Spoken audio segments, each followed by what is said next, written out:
Assalamualaikum warahmatullahi wabarakatuh. Nabi Yusuf alaihi salam merupakan salah satu nabi yang memiliki kedudukan istimewa dalam 3 agama samawi, yakni Yahudi, Kristen, dan Islam. Putra dari Nabi Yakub tersebut diperintahkan berdakwah untuk bangsa Kan'an dan Fir'aun di Mesir. Kisahnya diabadikan dalam Al-Quran. Nama Yusuf terulang sebanyak 27 kali dalam Al-Quran. Kisah Yusuf alaihi salam mengajarkan hikmah dan pelajaran berharga sejak kecil. Mulai dari kisah pembuangannya ke sumur oleh saudara-saudaranya yang merasa iri dan cemburu, diselamatkan oleh kafilah dagang, hingga akhirnya menjadi pemimpin hebat di Mesir. Allah Subhanahu wa Ta'ala memberikan mukjizat berupa kemampuan menakwilkan mimpi. Suatu ketika saudara-saudara Nabi Yusuf alaihi salam berkumpul semua kecuali Bunyamin. Mereka membicarakan tentang tindakan ayah mereka, Nabi Yakub alaihi salam, yang membedakan kasih sayangnya di antara anak-anaknya. Dalam anggapan mereka, Nabi Yakub alaihi salam telah bertindak tidak adil. Musyawarah mereka itu menghasilkan keputusan bahwa Yusuf alaihi salam harus dilenyapkan dari rumah bapaknya, agar bapaknya mengalihkan perhatiannya kepada mereka. Yusuf alaihi salam bukan hendak dibunuh, melainkan dibuang saja ke tempat yang jauh. Maka datanglah saudara-saudara Yusuf alaihi salam kepada bapaknya untuk meminta izin, hendak membawa Yusuf alaihi salam pergi bermain ke suatu tempat. Pada mulanya Nabi Yakub alaihi salam tidak mengizinkan permohonan mereka.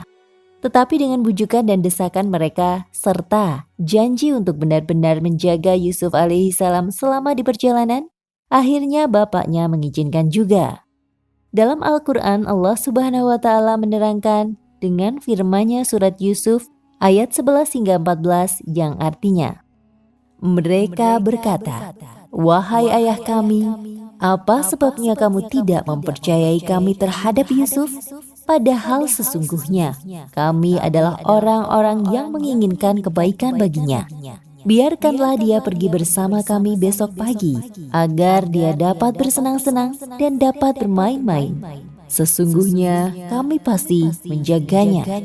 Berkata Yakub, "Sesungguhnya kepergian kamu bersama Yusuf amat menyedihkanku, dan aku khawatir kalau dia dimakan serigala, sedang kamu lengah kepadanya." Mereka berkata, "Jika ia benar-benar dimakan serigala, sedang kami golongan yang kuat, sesungguhnya kami kalau demikian adalah orang-orang yang merugi." Kemudian mereka membawa Yusuf alaihi salam pergi ke suatu tempat yang jauh. Mereka sepakat untuk memasukkan Yusuf alaihi salam ke dalam sebuah sumur.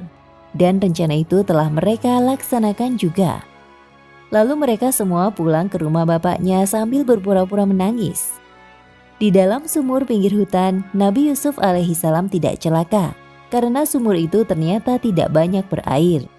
Ketika datang musafir yang hendak mengambil air dari sumur itu, Nabi Yusuf alaihi salam yang masih kecil itu menggantung pada tali timbanya, maka naiklah ia ke atas.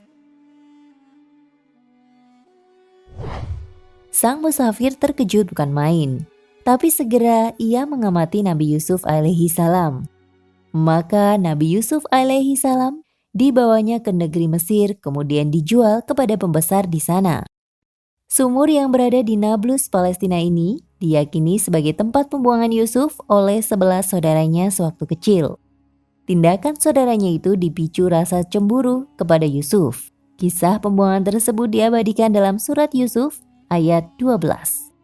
Berdasarkan pengukuran yang dilakukan pada tahun 1935, kedalaman total sumur adalah 41 meter atau 135 kaki. Setelah dimasukkan ke dalam sumur tersebut, Yusuf ditinggal oleh saudara-saudaranya tersebut. Kemudian Yusuf ditemukan oleh kafilah dagang yang kemudian menjualnya di Mesir. Orang yang membeli Yusuf adalah Kithfir, Raja Mesir yang bergelar El-Aziz. Wallahu a'lam bishawab. Jangan lupa untuk mampir ke tempat bersejarah dalam Islam ini jika Anda berkunjung ke Palestina. Nah, pemirsa Ensiklopedia Al-Fatih, sampai di sini perjumpaan kita kali ini. Semoga menginspirasi. Jangan lupa klik subscribe di channel ini agar tidak ketinggalan info-info menarik Islam lainnya.